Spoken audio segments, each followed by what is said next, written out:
People often ask, how does illusions work? And let me try and explain using something that you guys will recognize, a household object. This is pretty simple, everyone will recognize this. Now then, if I was to take a piece of thread, this is UV thread, so hopefully the cheap seats at the back can see this. I will take the piece of thread and just break it off here. I'm going to try and explain exactly how an illusion works. An illusion works like this. If I wanted to pretend that I was breaking the thread, all I'd have to do is just take one piece and pretend to break the thread. Now, of course, I'm not actually breaking the thread. This is just a mime technique that people believe. It just looks like I'm doing it, so people start to believe I'm breaking the thread. The thread is still very long, very real, very solid. But if you guys were to release your beliefs that you just don't want to let go of, no, this is not reality anymore, and you're starting to see me break the thread, then you'll start to see separate pieces on the table. But of course, I'm never going to break the thread. Some people believe that this illusion is so realistic that they can actually hear the thread breaking. But remember, this is only an illusion. There is no separate pieces on the table. This thread is still very long, very real, very solid. Some people believe they actually see separate pieces of thread. Some people believe they see a whole bundle on the table and this piece very short. Those people are known as crazy people. Now, if this is actually working for you, you will see several pieces there, the crazy ones. The other person will see a long piece of thread. For the crazy people, I will take the pieces of thread that are on the table.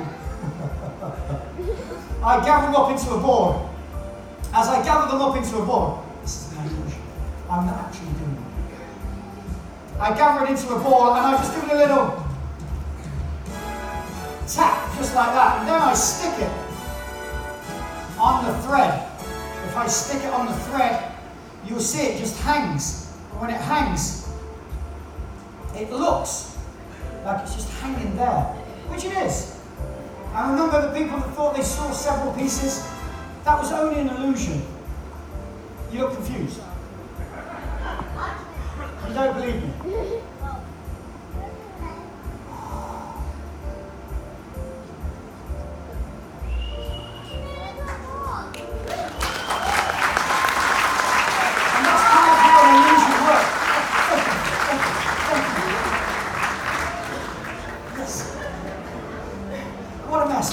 What a mess.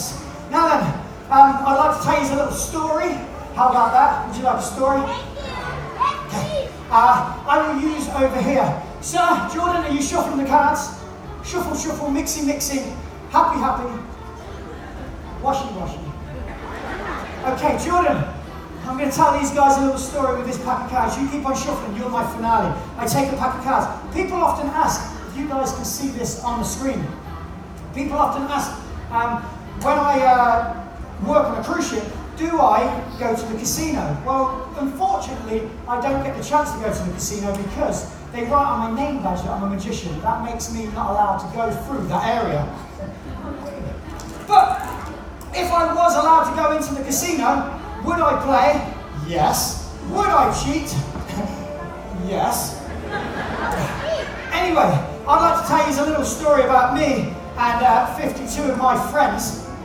I went downtown the other day, it was in New York City, and I met up with two ladies. They were two brunettes.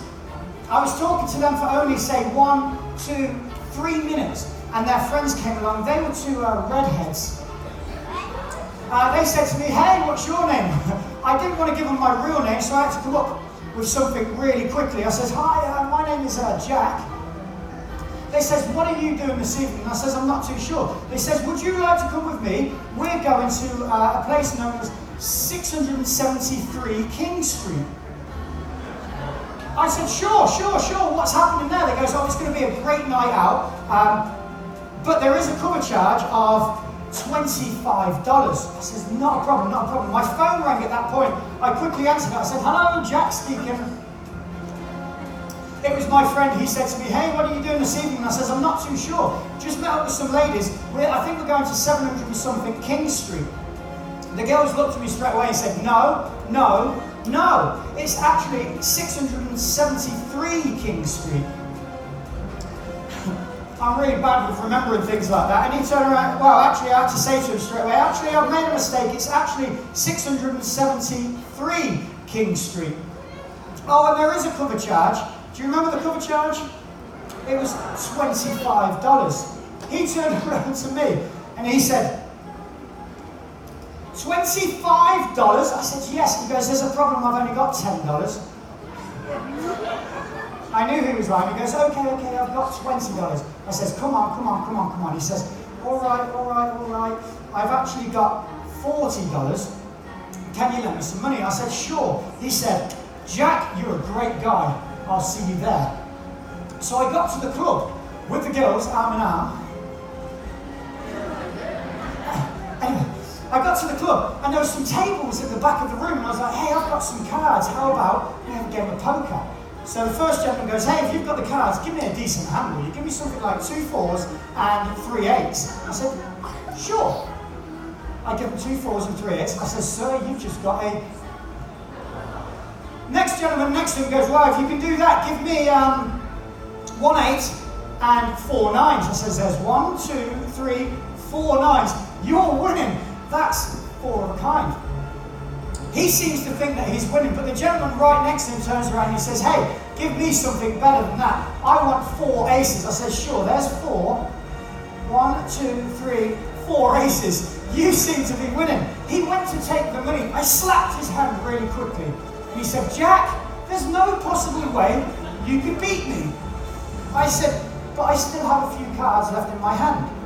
The only possible thing that could beat 4 aces is 2, 3, 4, 5, and 6 of spades. That makes a straight